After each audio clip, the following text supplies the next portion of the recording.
E noi adesso andiamo a Bruxelles, dove tra poco comincia un vertice dei paesi della NATO. Sarà la prima riunione per il ministro italiano della difesa Elisabetta Trenta. Collegato con noi c'è il corrispondente Antonio Preziosi. Buongiorno Antonio, al centro dell'incontro anche i rapporti con Mosca e le sanzioni.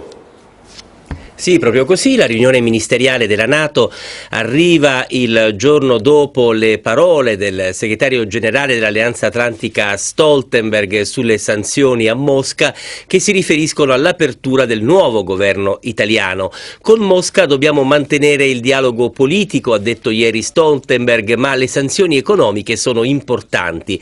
Le dichiarazioni del premier italiano Conte sono state giudicate positivamente dal Ministero degli Esteri russo e dimostrerebbero le intenzioni del nuovo premier di cooperare con Mosca. La Russia intende fare la stessa cosa.